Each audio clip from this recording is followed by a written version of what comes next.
Labas vakaras. Šiandien mūsų laida Atvira studija ir jos vedantysis Vadimas Nurulinas. Šios dienos diskusija būtų streikai. Mūsų pedagogų streikai, jų reikalavimai ir priežastis. Svečiai, mūsų studijos svečiai, ponas Rimantas Sinkevičius. Labas vakaras. Lietuvos Respublikos Seimo narys. Vytautas Žebrauskas, Jonavos rajono savivaldybės švietimo, kultūros ir sporto skyriaus vedėjas. Sveiki. Darius Mockus, Jonavos rajono Ruklos Jono Stanislausko pagrindinės mokyklos direktorius. Albinas Pavasaris, Jonavos Justino Vareikio pagrindinės mokyklos mokytojas. Nu tai kągi, bot ir kas galėtų paaiškinti?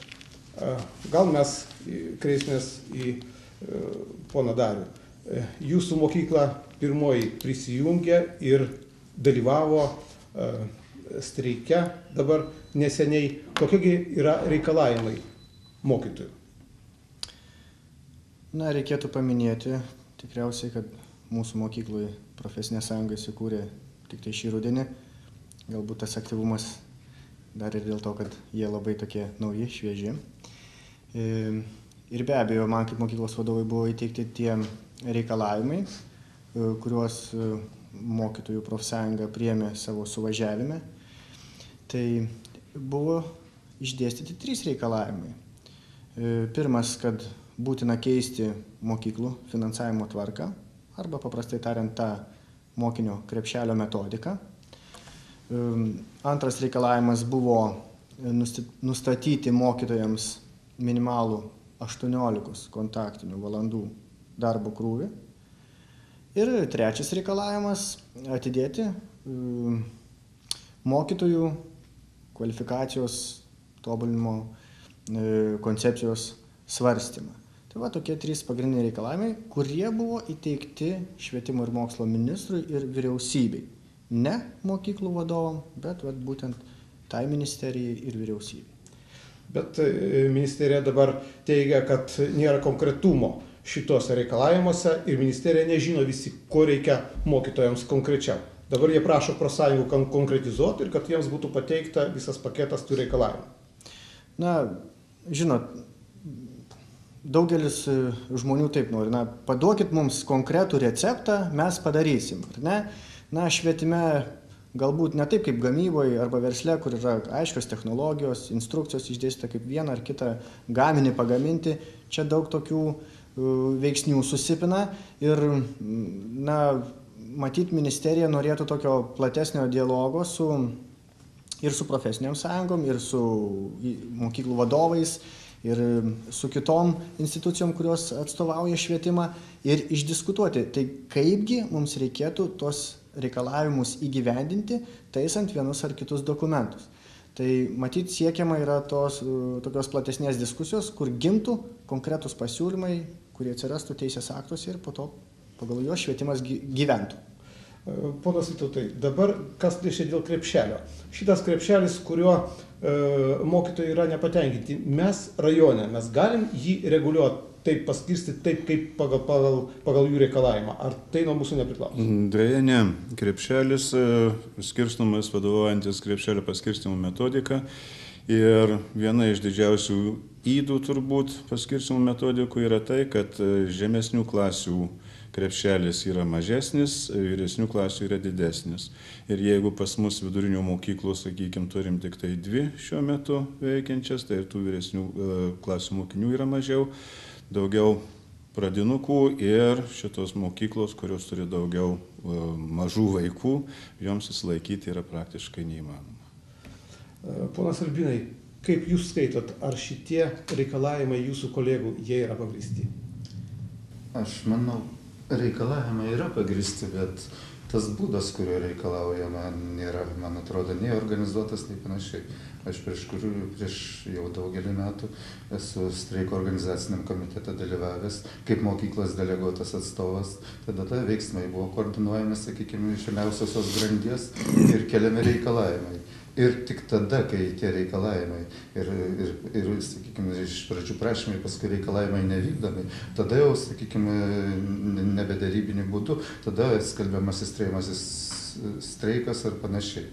Šiuo metu, man atrodo, tos kaip tik ta žemutinė grandis ir apeita iš dalies ir nepateikti taip, kad, sakykime, išplauktų iš pačių pedagogų. Gal net profsąjungų, nežinau, aš kartais net pagalvoju, gal tai net politinė akcija, nes tiek pirmiausiai, sakau, žemiausioji grandis turėtų ketinimus, žinoma, išsakyti ir pateikti juos va taip, kaip pateikė Ruklos mokyklos direktoriui.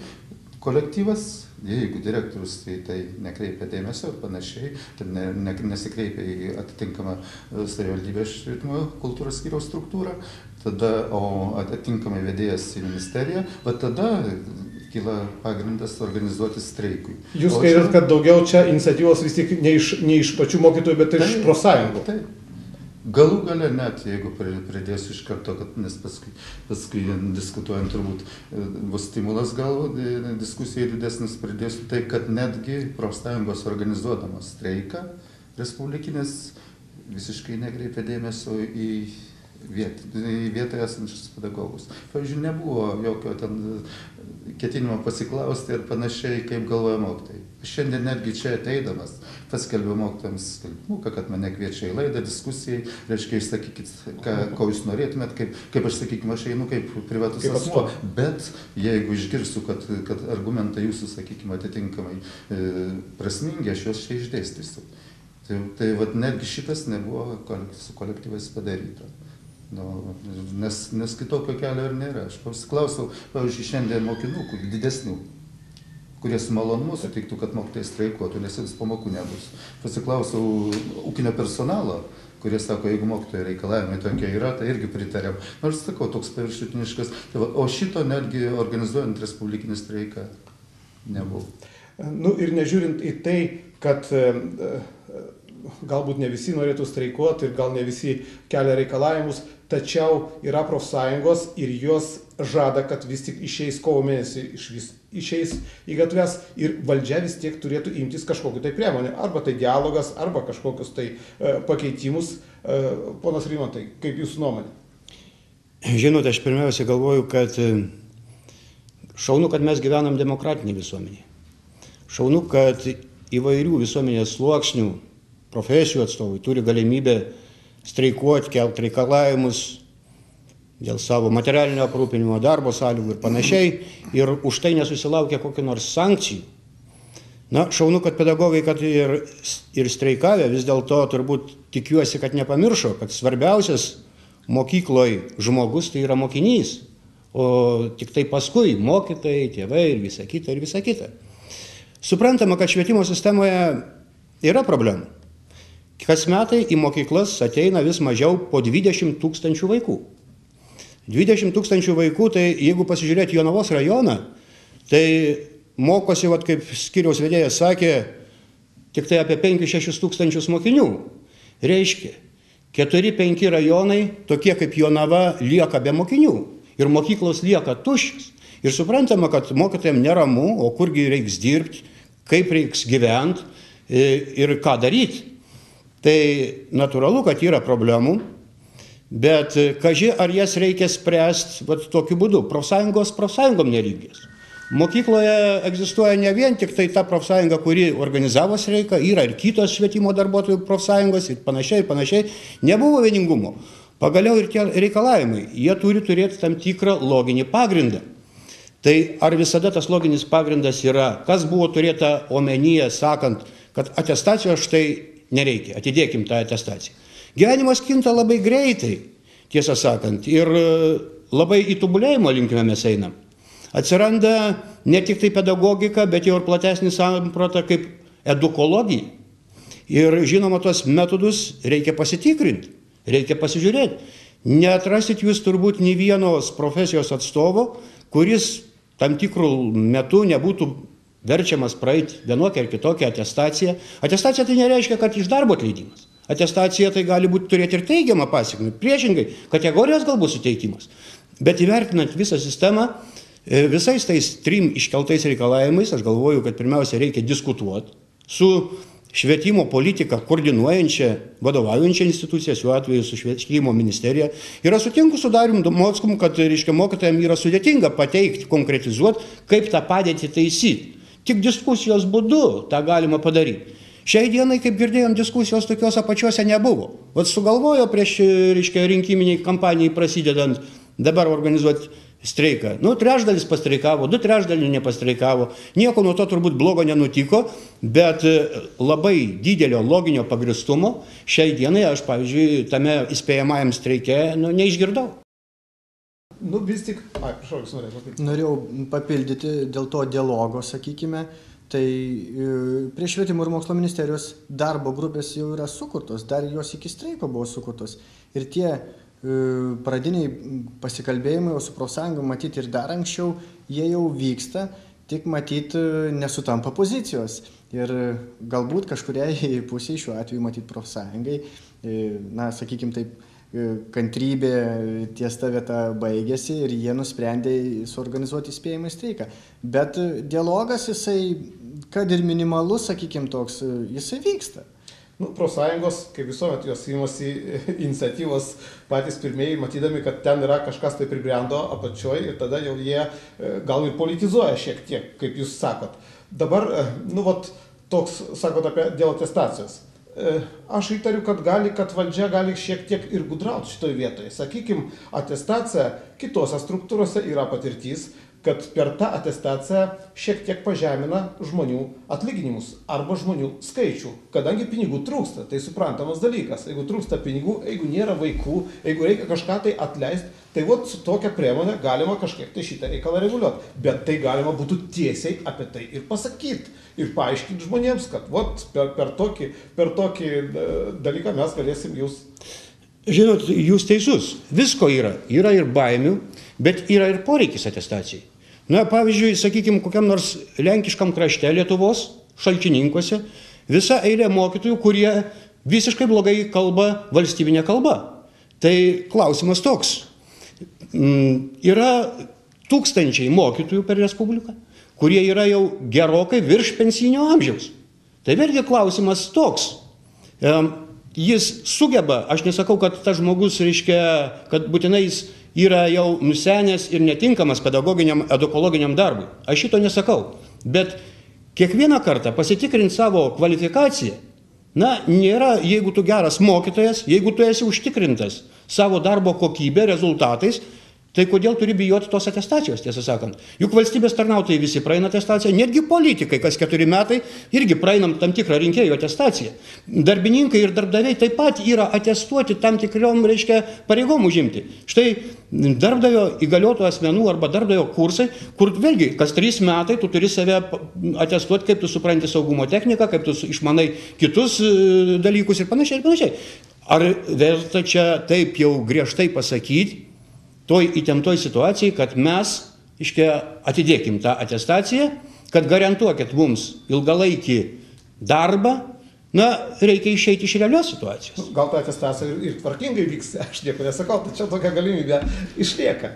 Dėl atestacijos galbūt tikrai šiandien dirbančių pedagogų didžioji dalis yra atestuoti, turi vardus metodininkų, ekspertų ir tie vardai atitinka jų kvalifikaciją. Bet šiandienis gyvenimas turbūt priverčia truputį iškreipti pačios atestacijos esmę. Jeigu aš turiu vardą, aš gaunu didesnį atlyginimą. Ir gaunasi užburtas ratas, mokykla atestuoja, kuo daugiau prisikepa pedagogų su vardais, tuo didesnis poreikis yra atlyginimų fondui ir po to gaunasi, kad nebeina išgyventi. Tai gal tą atestacijos visą metodiką reiktų keisti ir kad tikrai tas, kuris apsigina vardą, jisai būtų jo vertas, o ne taip kaip šiandien, kai jisai jį gauna iki gyvos galvos. Aš apie tą atestacijos būtinybę, sakykime, privalomosios turbūt prieštarausiu gerbiamam Seimo nariui. Nes dabartiniuose atestacijos nuostatose įstaigos vadovas turi galimybę pasiūlyti mokytojui atestuotis, jeigu jis atitinka savo turimos kategorijos. Ir nenori aš gavęs tokį pasiūlymą, reikalavimą, turiu atestuotis, jeigu aš netitinku savo turimos kvalifikacinės kategorijos. Todėl mokytojams atestaciją paskelbti, tai labai paprastas momentas yra, reiškia, direktorius vizitavimo ir, sakykime, kito audito metu įsitikina, kad mokytojas netitinka savo turimos kvalifikacinės kategorijos ir pasiūlo jam atestuotis. Kitas klausimas dėl administracijos, nes, sakykime, tada administracijai nuolatinė ir, sakykime, privaloma, ar ten kas 5 metai ir panašiai, netgi kaip kažkuriuo momentu buvo siūloma skelbti kas 5 metai naują konkursą, sakykime, įstaigos vadovo vietą užimti ir panašiai, ar bent jau atestacija privalomai gal ir būtina būtų, netgi. Kadangi nei kolektyvas, nei, sakykime, vedėjas be išorinio audito, ar kas nepasiūlys tikriausiai taip jau spontaniškai paimti ir įstaigos vadovai pasitikrinti savo kvalifikacinę kategoriją. O mokytojai pasiūlyti atestuotis visada įstaigos vadovas turi galimybę. Taip, gerbiamas Albinai, tokią galimybę iš tikrųjų turim. Bet žinot, mokytojų kolektyvai yra pakankamai stabilus. Jie labai susigyvenę. Ir vadovui kartais labai sunku būti principingam ir pasakyti, kad tu, mielasis, štai tau mes pravesim neeilinę atestaciją. Iškart, reiškia, moralinis klimatas ir tą pasakyti vadovui nėra paprasta. Patikėkit. Todėl aš galvoju, kad atestuotis privalo ne tik tai vadovybė, ne tik tai administracija, bet manau, kad nepakenktų pravesti ir periodinę atestaciją, nebūtinai tenai labai dažnai, bet ji galėtų būti. Ji niekam nepakenktų. Na, manau, kad čia tiek gerbiamas Seimo narys, tiek gerbiamas mokytojas tokių teisingų minčių išsakė ir pavyzdžių pateikė. Taip, vadovai gali inicijuoti tą neeilinę atestaciją. Gal čia per mažai mes tuo instrumentu naudojamės.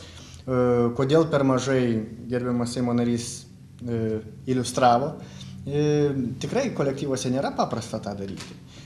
Įvairių žmogiškieji veiksniai suveikia ir šituo atveju mokyklų vadovai, jie tokie kaip tarp kūjo ir priekalo. Pinigų neužtenka, metodika tokia, mokyklos vadovas turi išlaviruoti taip, kad mokykla išgyventų. Atestacijos reikalai prasideda, vėlgi, mokyklos vadovas turi išlaviruoti taip, kad kolektyvas nepasidarytų suirzęs arba nejaustų kažkokių tai įtampų. Tai mums čia tų funkcijų tokių daug suteikta. O bendruoju atveju dėl atestacijos, tai aš manyčiau, kad bent jau mokytojai, metodininkai ir ekspertai tikrai turėtų periodiškai, dėl laiko tarpo galima diskutuoti, pasitikrinti ir, sakykime, pasitvirtinti tą įgytą kvalifikacinę kategoriją. Rajono mokytojų visuomenė tikrai viens kitą pažįsta ir tikrai žino, kurie, tarkim, mokytojai metodininkai tikrai yra mokytojai metodininkai, o kurie galbūt, su tam tikrom išlygom. Užsitarnavo šitą vardą dėl ilgų darbo metų.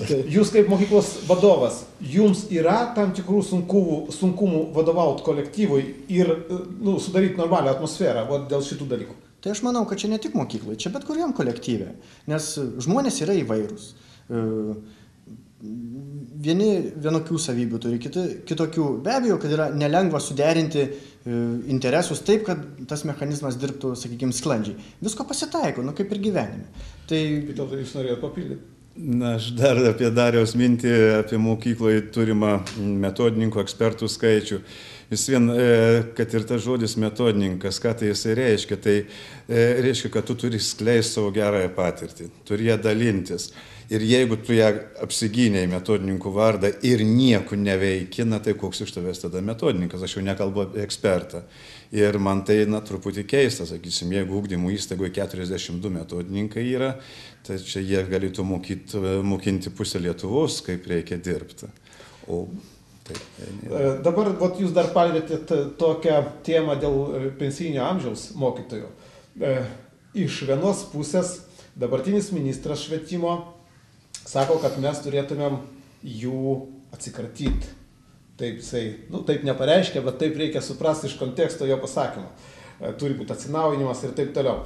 Iš kitos pusės pažiūrėkit, kitų specialybių žmonės, sakykime, medikai tie patys, juk dirba ir iki 70 metų ir net ir daugiau, jeigu žmogus kvalifikuotas ir jisai turi tam tikrą kompetenciją, jeigu jisai poreikis yra jo darbui, jo protui ir šiuo atveju norima kažkaip tai čia irgi reikėtų žiūrėti. Vat aš dalesim kaip moksleivis, vaikas, sakykime, jo.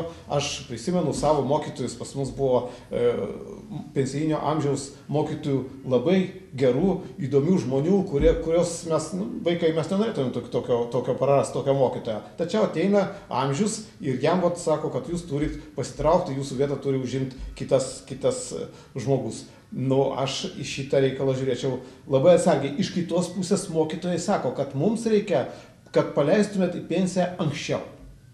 Yra ir tokių mokytojų, kurie norėtų išeiti į pensiją anksčiau pagal tam tikro ištarnavimo. Čia vat irgi yra, matomai, daug kas priklauso ir nuo pačio žmogaus, ir nuo pačio kolektyvo. Yra toks kolektyvas, iš kurio norėtųsi pabėgti, yra toks kolektyvas, iš kurio nesinorėtų išeiti. Tai vienas dalykas. Ir antras dalykas, vėlgi, kompetencija, kvalifikacija ir noras žmogaus dirbti.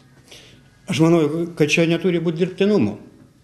Tas pedagogas arba mokytojas, kuris atitinka tam tikrus kvalifikacinius reikalavimus, paprastai kolektyvuose yra, žinoma, ant kiek mokytojas panaudoja savo patirtį, savo gabumus ir čia amžiaus cenzo taip vienareikšmiškai pritaikyti, aš nemanyčiau, kad tai būtų teisinga. Kaip ir kitose dalykuose. Ir politikoje yra pakankamai garbaus amžiaus žmonių, kurie, sugeba atlikti, bet yra ir žmonių, kurie nebesugeba savo patirtį panaudoti, atlikti tam tikrą darbą. Taip, kad čia kaip tik artėjam prie to, kad liktai ta atestacija kolektyve ir turėtų parodyti, vyresnio amžiaus mokytojai tinkamai atlieka savo darbą, atitinka savo suteiktai klasiai, ar netitinka, bet taikyti, kad jau sulaukiai pensijinio amžiaus, esi nurašytas ir niekam nereikalingas, eik auklėti anūkų ar ko nors, čia taip tiesmukai negalima daryti ir aš manau, kad ministras irgi, ko gero, tą turėtų suvokti. Čia puikiai mintis Seimo nario, bet tas žmogus, kuris, sakysime, atestacijos atveju, įsitikina pats arba yra įtikinamas, kad jis, sakykime, netitinka šiek tiek, jam turi būti sudaryta galimybė išeiti į užtarnautą poilsį. Sakykime, kai buvo švietimo įstatymo projektas, sulaukęs 55 metų ir turintis 30 metų pedagoginio darbo stažą, turėtų galimybę išeiti į užtarnautą poilsį ir tokių, kiek aš žinau, tame tarpe šitie kriterijai ir mane liestų, tokių yra nemažai. Vis tik tai patikėkit. Mokytojo darbas, sakykime, ten baleto artistai ar policijos pareigūnai ir panašiai išeina ankstėliau. Mokytojo darbas su mokiniais, su jaunimu, ne kiek nemažiau jėgų atima šiuo atžvilgiu ir, sakykime, netgi ta nervinė įtampa. Ir tas išėjimas nuo 55, tai būtų turbūt tikrai argumentuotas. Ir tai palengvintų situaciją daugumai vadovų ir panašiai. Juk nemažai mokytojų užleistų kelią jaunimui. Ir patys pajutę. Ir netgi ne tik pajutę norėdami ir netgi niekieno neįtikinti, kad atvirkščiai tikinėjami, kad tau dar reikia likti, bet jis nori išeiti jau pats. Jau nori išeiti, būdamas aukščiausiai savo formą ir panašiai. Ir nori išeiti ir tada palengvintų... Bet jeigu žmogus nenori išeiti. Aš galvoju... Jeigu nenori, tada reiškia laidirba ir rodo savo atitinkamą kategoriją laidirba. Čia teisingai gerbiamas mokytojas pasakė, ne veltui mokytojų darbas priskirtas prie darbų, kurie susijęs su didesnė emocinė, psichologinė įtampa. Už tai ir atostogų mes gaunam daugiau, ar ne?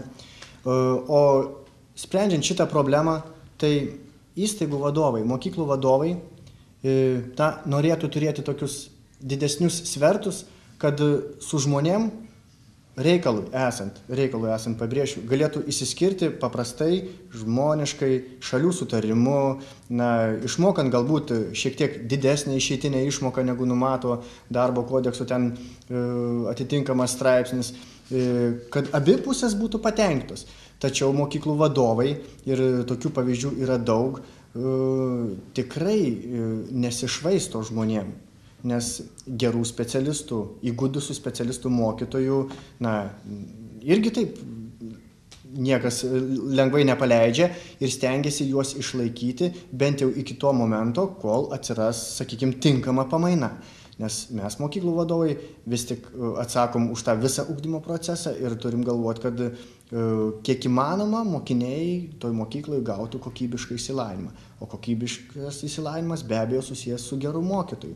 Tai nesvarbu, jeigu tas mokytojas ir garbesnio amžiaus, jeigu jis puikiai įvaldęs savo profesiją ir puikiai bendrauja su vaikais, kodėl ne? Kodėl jis negali dar padirbėti ilgėliau?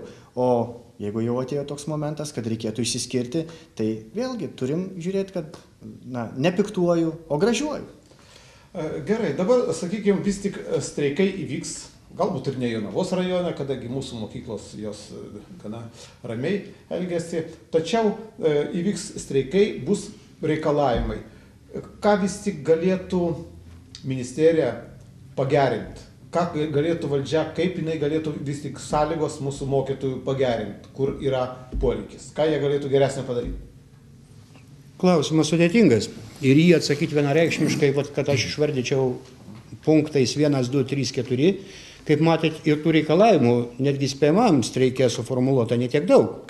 Dėl minimalaus krūvio, dėl atestacijos ir dar vienas tenai reikalavimas, kad krepšelio metodika. Taip, tai aš nesakau, kad krepšelio metodika yra idealus dalykas. Bet aš pamenu dar tuos laikus, kai visi pedagogai, daugumas jų, kai visi sakė, duokit mums krepšelį, bus aišku. Bet gyvenimas, kaip matot, nestovi vietoj. Pasirodo, kad tas krepšelis, reiškia, savo dydžiu yra neproporcingas. Galbūt čia reikia kažką tai taisyti, neginčinu. Mes visumoje švietime, studijose, moksle arba gerbiamo ministro Stepanavičiaus veikloje matom daug ir kitokių taisytinų dalykų, sakykime, ir Konstitucinio teismo išaiškinimai dėl įvairių dalykų. Tai šitos klausimus keliam, bet aš manau, kad viską galima pataisyti. Reikia susėsti, šnekėtis. Nebūtinai reikia... Vienas momentas, aš vis tik pertrauksiu, pasakysiu, kad ministerija žadėjo, kad jie sumažins savo aparato išlaidas. Tačiau paskui kažkaip tai nutylo ir tas, galbūt jie ten daug ir neišpeš iš tų vidaus rezervų. Tačiau buvo pažadėta, kad jie vis tik sumažins ten etatus ir tie pinigai bus panaudoti mokyklom. Tačiau taip neįvyko. Nežinau, kiek man žinoma, ministerijos valdymo aparatui, kaip ir visiems, reiškia, 4% palyginus su 11 metais, 12 metų išlaidos buvo Seimas, reiškia, nukirpęs 4%, bet tie procentai, patikėkit, jie negali pasijausti rajonui, nes ten ir šiaip yra labai nedidelės sumos. Juk didžiąją, sakykime, rajono biudžeto dalis sudaro išlaidas kaip tik tai švietimo mokymo reikmėm, beveik arti turbūt 60% rajono biudžeto nueina. Tai ten būtų, reiškia, kapeikos, visiškos kapeikos, kurios esmingai nieko nespręstų. Esmingai reikia spręsti tai, kad reikia sėstis ir šnekėtis. Niekas neuždraudžia streikų. Jeigu iš tikro tam pribrendam, jeigu iš tikro tie reikalavimai yra antiek skaudus ir jeigu iš tikro įvertinam tą ekonominę situaciją, kurią šiai dienai Lietuvos, reiškia, sakykime, mes turime su biudžeto surinkimu, su kitų mokesčių surinkimu, su šešėlinė ekonomika, su emigracija, žinoma, tai visi norėtumėm daugiau uždirbti. Bet šiai dienai turiu pasakyti, kad kaip nekaip žiūrėkim, mokytojų vidutinis atlyginimas yra didesnis negu Lietuvos dirbančiųjų vidutinis atlyginimas. Norėtųsi, kad mokytojas iš tikro turėtų didesnį prestižinį vaidmenį visuomeniai, atitinkamai norėtųsi jam daugiau atlyginti. Bet reikia žiūrėti iš tos situacijos, ką mes turim.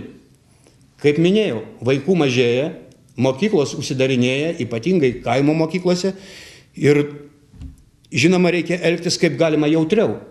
Bet patikėkit, kad nėra lengva šiai dienai ir policininkams, ir valstybės tarnautojams, ir šiaip paprastam darbininkui. Šiandien taip pat jis nėra užtikrintas, ar rytoj jis turės darbo. Ir kaip tai šitoj situacijai mes turim jaustis subalansuotai, neįskiriant kokios tai vienos socialinės grupės ir nepadarant labai ryškaus prioriteto. Tai tokia būtų mano pozicija. Aš manau, kad jūs žinot, Stepanavičiui mes nekartą opozicija inicijavo interpeliaciją.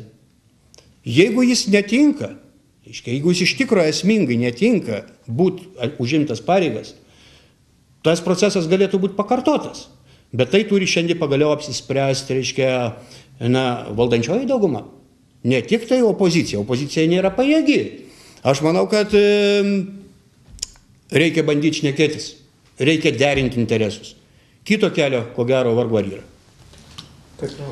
Aš sutikdamas su Seimo nariu priminsiu tik vieną tokį epizodą, sakykime, keliamų reikalavimų. Jeigu jie streikui keliami reikalavimai plauktų iš Jonavos, konkrečiai iš mano kolektyvo, sakykime, kur jau situaciją žinau, tai būtų dar vienas, ką Seimo narys pradžioje minėjo, kad nėra, niekur reikalavimuose neatsispindi mokinys. Mūsų reikalavimuose tas atsispindėtų. Neformaliam ugdymui reikėtų ženkliai daugiau valandų skirti. Nes vaikas kitaip arba gatvėje atsiduria, arba klube, kuris yra mokamas, sakykime, už savo užsiėmimus moka ir kur tinkamo pedagoginio, aišku, ugdymo nėra. Ir neformaliam ugdymui tai būtų, turbūt galvojant apie mokinį, dar vienas papildomas reikalavimas. Tai viena. Dėl etatinio apmokėjimo, sakykime. Tai ponas Seimo narys socialdemokratas ir socialdemokratų ministrai Žakaitienei vadovaujant ministerijai buvo numatyta, kad jau per porą metų bus įvestas etatinis apmokėjimas. Reiškia, pasikeitus politiniai figūrai ministerijoje, nors, sakykime, valdininkė liko dauguma tie patys dirbantis, dabar, reiškia, prieš etatinį apmokėjimą.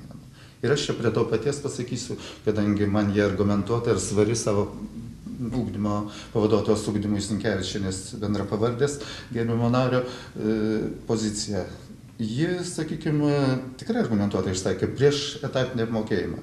Jeigu, gerai, jeigu ten mokytojas išdirbęs 30 ir daugiau ar 40 metų ir mažėjant mokinių skaičiui, mažėjo jo krūvis, ten, sakykime, 14-16 valandų ir panašiai, ir mokėti įvesti etatą, papildyti, sakykime, iki pilno 18 valandų krūvio, tai gal būtų ir normalu, bet lygiai taip pat įvedant visiems, turės koks nors būrelio vadovas ar panašiai 4 valandų ir, sakykime, kontaktinių valandų ir jam lygiai taip pat etatinį apmokėjimą, kur yra darbas pamokoje, kur juodas iš esmės darbas ir tikrai įtampos pilnas ir kur, sakykime, ten kokius nors statistinius ar kanceliarinius dalykus tvarkyti. Tai etatinis apmokėjimas etatiniam nelygus. Tai čia mano pavaduotojos ugdymo Sinkevičienės pozicija ir aš ją, eidama šičia, pilnai supratau ir netgi ir palaikau visais atžvilgiais, nes reikia apgalvotai įvesti etatinį apmokėjimą.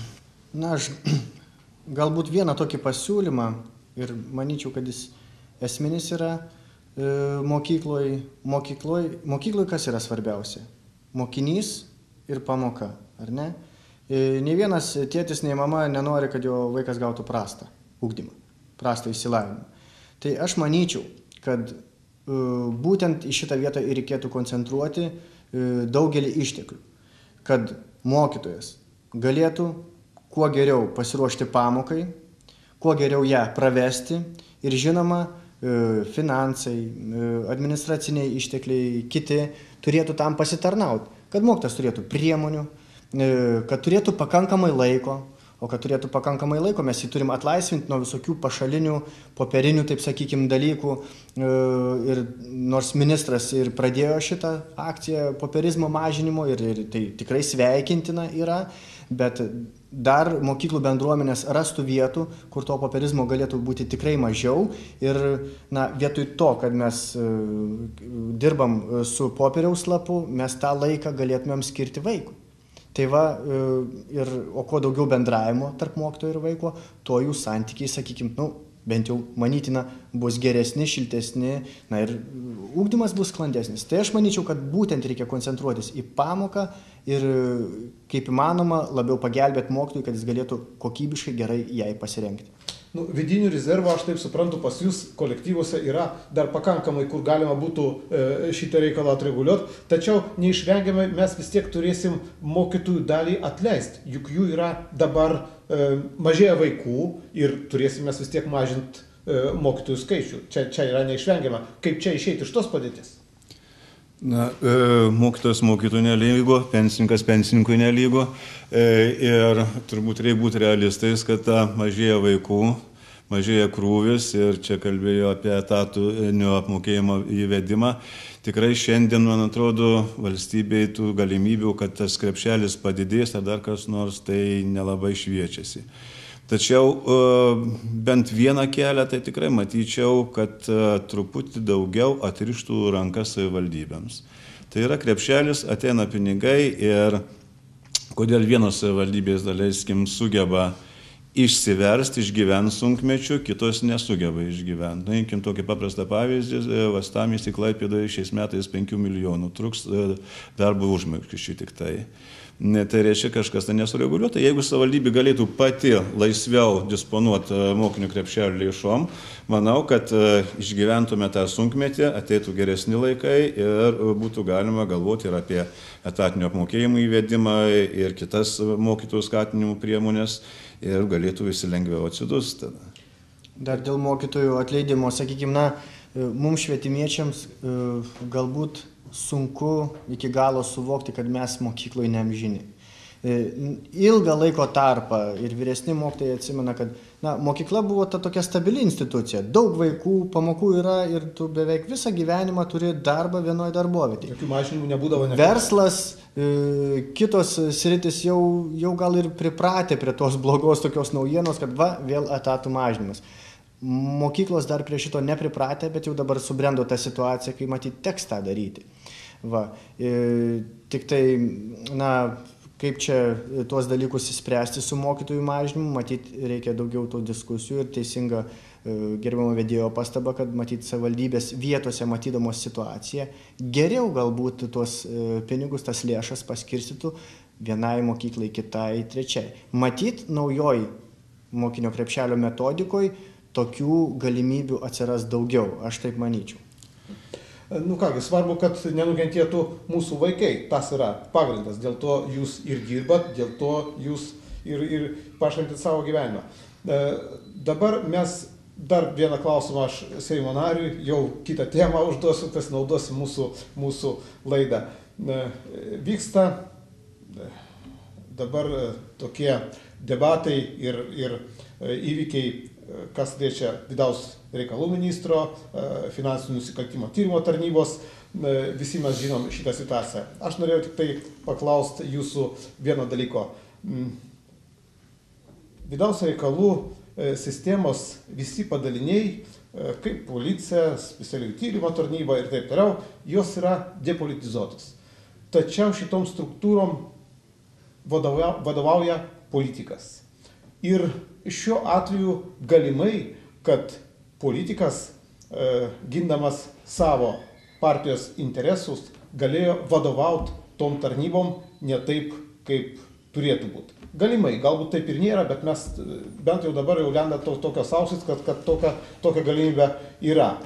Kaip jūs galėtumėt pakomentuoti šitą situaciją ir ar tai nėra, ta struktūra kažko tai neatlieka taip, kaip turėtų būti pas mus Lietuvoje? Pas mus pagal valstybės sąrangos įstatymą, pagal konstituciją, visi ministrai yra politinės figūros. Aišku, jie turi turėti kiek tai ir specifinių žinių savo valdomoj srity, bet visumoje daugumoje pasaulio valstybių taip yra.